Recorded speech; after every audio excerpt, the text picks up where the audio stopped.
gente busca neutralizar a candidatura da deputada federal Tabata Amaral à Prefeitura de São Paulo nas eleições de 2024. A Tabata deve ser oponente de Guilherme Boulos no campo da esquerda nas eleições aqui em São Paulo. Dessa moça, hein? Uma das formas de atingir o objetivo seria uma fusão entre as federações PT, PCdoB, PV e PSOL e Rede. A proposta surgiu no Diretório Paulista do partido. As conversas sobre o plano ainda não avançaram. Com a união, as siglas se fortaleceriam e a candidatura de Tabata poderia perder força. Um outro cenário possível, gente, seria atraí-la para ser vice de Guilherme Boulos, mas a estratégia ainda não está definida. Aliados da deputada dizem que ela deve seguir no PSB e que tenta construir uma aliança com o PSDB. A avaliação é que o partido tem capilaridade e pode trazer credibilidade para a candidatura dela. A direção nacional do PT diz ainda que não está a par do plano, mas que existe um esforço de aprofundar a integração entre os partidos da esquerda. Já a direção nacional do PSOL diz que não vê necessidade da nova federação. O que vocês acham sobre isso? O caso da Tabata também pode ser comparado ao caso do Ricardo Salles, né? Ambos precisam de legenda, ambos precisam... Ela está tentando, mas o partido dela não quer. Calma, a mesma coisa do Salles, Antoninha. Olha, eu gosto muito da Tabata. Mesma coisa, ambos dependem da legenda. Mas eu acho que a Tabata tem muito mais influência no PSB do que o Salles no PL. Mano, vamos ser prático e coerente, gente. Olha o tamanho de São Paulo, pelo amor de Deus. A Tabata é uma menina, a Tabata não tem condição ainda de dirigir uma São Paulo no âmbito municipal. Olha, eu vou ser bem sincero, se a Tabata vier, eu gosto muito da Tabata. Eu acho a Tabata vai votar nela também. A Tabata quando nela veio... também, filho. A Tabata quando veio... Todo mundo. Uniões, está fazendo suas ligações, porque o Felipe vai... Vocês estão vendo a quantidade de permuta que o Felipe vai sair no final do programa de hoje, né? Meu Deus do céu, cara. Mas todo candidato a prefeito ele vai votar. Mas eu acho o seguinte, o Mano falou uma coisa interessante aqui. A Tabata tem mais influência dentro do partido dela do que o Ricardo Salles tem com o Valdemar Costa Neto. Mas mesmo assim o partido não quer. Calma, Antônia, calma. Calma que daqui a pouquinho a gente vai lá para a região central de São Paulo fazer algumas contas. Mas eu não vou entrar nesse detalhamento agora. O que eu quero saber de você, mano, é o seguinte. Qual é o risco que a Tabata corre no momento em que ela topar ser vice do Boulos? Politicamente para a carreira dela, qual que é o risco que ela corre? O risco que ela corre é ficar com uma pecha de radical de esquerda. Porque a Tabata vem construindo uma carreira que busca se colocar como uma renovação da esquerda brasileira e uma renovação muito mais moderada, que sabe fazer conta. Então, por exemplo, a Tabata votou a favor da reforma da Previdência, enquanto boa parte da esquerda velha brasileira ficou com um discurso de fake news, dizendo que não existia déficit na Previdência, o que qualquer um que faz conta até certo sabe. Ponto, né, mano? Não, mas... Defendia o PL da censura, quis caçar o parlamentar mais votado do Brasil porque discordava das opiniões dele, moderada. Mas tudo na vida, até certo tudo ponto. Na vida é comparação. Você quer comparar a Tabata com o Boulos, dizer que a Tabata é tão radical quanto o Boulos? Não é tão quanto o Boulos, mas também não é a senhora moderação, não. Tem muitas incoerências aí que tem que ser avaliadas. Ok, não tô o Pavanato gosta da Tabata. O que eu tô dizendo ela deve gostar de mim também. O que eu tô dizendo é que a trajetória política que ela tenta construir é de representar uma alternativa de uma esquerda mais moderna. Por exemplo, ela esteve aqui com a gente criticando com bastante ênfase a postura do Lula sobre Maduro, Venezuela e ditaduras de esquerda que a esquerda brasileira, de forma majoritária, aplaude e bate palma. Ela se diferencia e busca se diferenciar dessa esquerda. Se ela se acopla no projeto majoritário de Boulos, isso vai prejudicar esse projeto de construção. Mas você acha que isso não tem a possibilidade de acontecer? Pode acontecer. Eu acho muito provável que aconteça, inclusive, porque ela pode emprestar essa imagem que ela tenta construir de moderada para o Boulos e modera a imagem do Boulos. É óbvio que prejudica a imagem dela. Mas aí você torna o Boulos um candidato talvez mais palatável para o público paulistano. E isso é péssimo. É péssimo porque muita gente cai.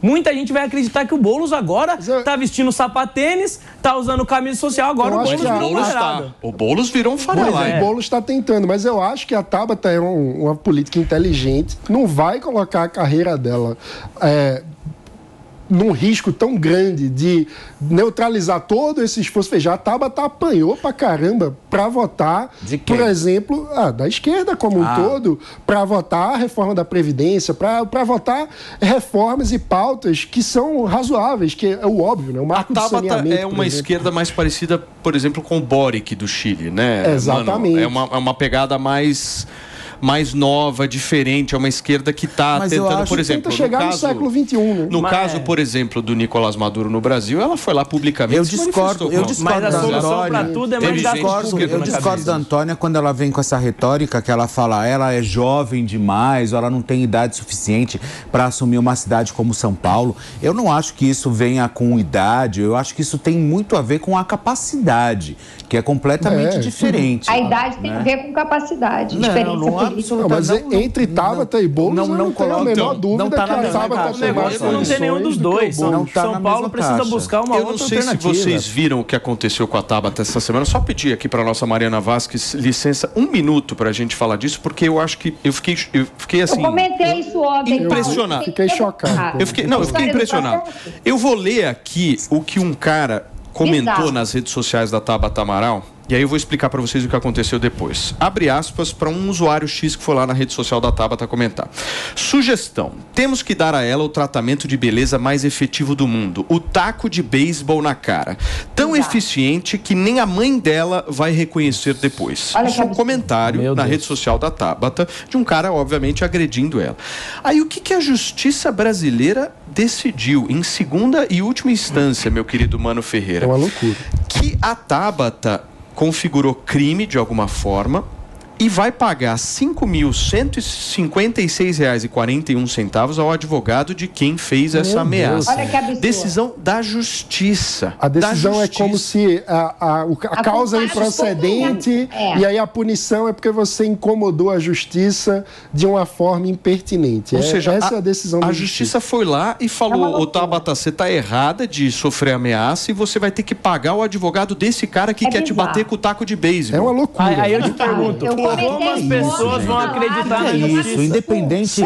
Aí eu te pergunto, como as pessoas vão acreditar numa justiça que toma esse tipo de decisão? Independente do que... Eu discordo da Tabata em tudo, tenho diversos posicionamentos diferentes do dela, mas ao mesmo tempo, querer legitimar e passar pano pra esse tipo de coisa é um absurdo. A justiça deveria punir o cara exemplarmente, eu não sou, vocês sabem, eu não sou de esquerda, não gosto muito às vezes do posicionamento, mas eu gosto de ouvir a Tabata em algumas histórias, sabe? E eu odeio esse negócio de Amazônia, que nem ontem aqui. Odeio. Pra mim, acabar. Queima tudo e dane-se. Já era. Eu não suporto isso. Gente, não, é verdade. Mas eu gosto de ouvir a Tabata. Eu acho que às vezes ela tem um discurso bem coerente. Assim. Mas aí, Fê... agora um cara vir e agir dessa forma, o que é isso? Um cara desse tem que ser preso. Então, um cara desse tem que ser preso. Agora ela aciona, ela pede a justiça como uma forma de defesa e agora ela tem que pagar. É uma loucura. E quem faz esse tipo de comentário na rede social não é de direita, não é conservador. Esse tipo de comentário é um comentário criminoso e a pessoa deve ser responsabilizada. E a justiça tem que se manifestar sobre isso. E vale dizer, isso já não é coberto, não deveria ser coberto pela lei hoje. Não é preciso criar a PL das fake news ou regulamentar a rede para punir esse tipo de coisa. Já deveria ser punido, já tem lei para isso. Vocês sabem que o Twitter, ele é um instrumento que é utilizado por políticos para fazerem gestos. É um brau político. Você sabe o que é um brau? Sei. Você sabe, né? Sei e respeito, obviamente, quem acredita nisso, né? Mas Você não vai para lá, né? Não sei, querido. Aí Deus é quem vai julgar. Mas o que eu tô querendo dizer para vocês é o seguinte: o Twitter, ele é utilizado. Paulo vai ficar 2 diazinhos lá, depois ele sobe. Calma, meu amor. Deixa eu só falar para vocês essa coisa, porque o Guilherme Boulos foi lá nesse post que a Tabata fez e fez o quê? Demonstrou solidariedade a ela. Mas foi claro. lá para tentar trazer ela de alguma forma e tal, e isso está repercutindo, porque essa aliança é uma aliança que vai deter aí os seus 30%, 40% de voto, porque a Tabata tá com os seus 8, acho que 8, 7%, e o Boulos com os seus 30 e poucos. Eu queria trazer o Boulos e colocar ele sentado do lado do Pavanato. Eu penso penso que o Boulos nem deve ter feito isso, A última vez ele correu. Deixa eu falar aqui rapidinho. Eu penso que o Boulos não fez isso nem para trazer a Tabata, porque eu também ontem comentei indo na lata que é bizarro a situação dessa. Fazer isso com a menina que foi vítima, foi ameaçada, né? E aí o outro é a vítima. O cara diz que merece apanhar a ponto da mãe não reconhecer a cara da própria filha de uma paulada de um taco de beisebol. Esse cara em outro país, sério, ele estaria preso. Sim. Então eu nem penso que foi a intenção do Boulos, isso não, porque todo mundo até, como o Favorato falou, quem não morre de amor por uma questão pela política da TAP, que não é nem infelizmente a política no Brasil. Por uma questão pífia, uma questão vulnerável, que é questão política, gente. Viu? Ficar discutindo isso, você ir pra agressão por causa disso. Mas Deixa eu só fazer um rápido break. Rapidinho, turma. Nós estamos ao vivo aqui na Jovem Pan nesta quinta-feira. São 11 horas e 39 minutos para você que está no rádio. Para você que está na TV, a gente segue aqui a discussão. Mas, infelizmente, isso é cada vez mais comum dentro do debate político. O Fernando Holliday, eu tenho uma proximidade muito grande com ele, um grande amigo, e ele diversas vezes, por parte de pessoas que se dizem de esquerda, foi ofendido com xingamentos racistas, ameaças de morte, já ganhou inclusive processos na justiça se defendendo disso. Quem não se chamou ele de capitão do mato. Então, assim, a pessoa, quando ela parte para esse nível de pregar violência, de ofensa, de racismo, esse tipo de coisa, ela perdeu no argumento. Quando a pessoa vai para isso, ela perdeu no argumento. Se você tem argumento para sustentar, eu sou um cara conservador de direita, todo mundo aqui sabe. Mas eu não vou partir para agressão porque eu tenho argumento, eu estudo, eu tenho o que falar. O camarada que age com isso, além de ser um covarde e não tá agindo como homem, ele não tem argumento e não tem preparo para o debate público. Pavanato, eu acho que nessa história que eu trouxe aqui da Tabata, o que mais assusta todo mundo é a decisão da justiça. Porque completamente ineficiente. O cara merece qualquer tipo de punição nesse sentido do que a lei diz que é uma punição adequada. Agora, a justiça dá uma decisão dessa. Porque quando a gente fala justiça, foi um juiz. Não, Antônia. Não, senhora. Isso aí já é processo que foi para a última instância. Então já teve mais de uma decisão em relação a isso. É uma loucura. Então assim, não dá pra gente olhar para isso. Mas sabe, eu vou levantar um ponto aqui. Você até disse que, o Mano até disse que isso você não precisa de um PL das fake news para combater esse tipo de violência, porque já existe lei. Já existe lei. Agora você pensa, se existisse um PL regulamentando as redes sociais, você confiaria nesse tipo de justiça para determinar o que pode ou não pode ser dito nas redes? Nesse tipo de justiça que condena quem foi a vítima? Eu não confio. Eu não quero dar esse nível de controle para o Estado sobre o que é dito nas redes. Eu também acho que é importante cobrar as plataformas. Porque como é que a rede social vê um usuário que fala um negócio desse e o cara continua... Mas será que ele não perdeu o perfil? Tem que ser banido, não sei. Agora, só falando rapidamente de Prefeitura de São Paulo, quem cresceu nessa semana foi o Ricardo Nunes, né? Com essa quantidade de apoios aí, gente se manifestando, até o próprio Ciro Nogueira aqui no programa. Eu gosto do Ricardo Nunes, viu? Você também gosta dele? Vai votar nele, Felipe? Tá tirando pra mim do Salles também, né? Você também gosta, não gosta, Fê? Vou votar no Salles, ele falou aí do meu lado. Ô, Antônia. Mas, Antônia, num cenário maravilhosa. Tem canjica aí, não? Tem canjica. Mas tô falando sério. Agora ele não vai sair mais candidato, gente? Não, mas tô falando sério. Eu achei que o Ricardo Nunes, ele ganhou mais consistência essa semana com a saída do Salles. Mas ainda tem bastante água para correr, porque num cenário que não tem um candidato mais à direita, é possível que a disputa no centro acabe ficando viável. Então, é possível que, no fim das contas, esse processo acabe fortalecendo a possível candidatura da Tabata. Por quê? Porque o Nunes não agrada muita gente. O que você está dizendo é que o voto Salles votaria em Tabata? Contra o Boulos? Não, contra o Boulos. Não, eu tô falando no primeiro turno, mano. Então, você já está pensando em segundo. Mas o meu ponto é, veja só, a gente ainda não sabe se o Boulos terá, de fato, o apoio do PT. Então, considere a hipótese do PT lança um candidato. Então, já racha um pouco a base do Boulos. Lança um Gilmar Tato da vida, como já fez outras vezes. Porque o PT, vale dizer, vale lembrar, o PT não gosta de dividir protagonismo da esquerda, não. Então, a gente, às vezes, acaba generalizando e tratando o Boulos, PT, como se fosse tudo a mesma coisa, mas não é. O PT não gosta de concorrência no campo da esquerda. O PT não gosta de ninguém que não seja ele. Que ameace de alguma forma a soberania que o PT tem na esquerda. Então, se o Boulos, por acaso, incomodar o projeto do PT, pode ser que o PT lance um candidato qualquer só para desgastar a base do PT. Turma, deixa eu receber quem nos acompanha pelo rádio. São 11 horas e 43 minutos. Para vocês que chegaram agora, a gente está repercutindo um pouco esse cenário político aqui em São Paulo, das eleições municipais, depois da saída aí de Ricardo Salles, desse segmento mais à direita do eleitorado paulistano. Como é que ficam esses votos? É o que a gente está discutindo agora. E aí o meu ponto é, se o Boulos tiver esse desgaste de não conseguir garantir o apoio do PT, o que é que acontece? Ele vai encolher nas pesquisas porque vai ter uma base que sempre vota no PT.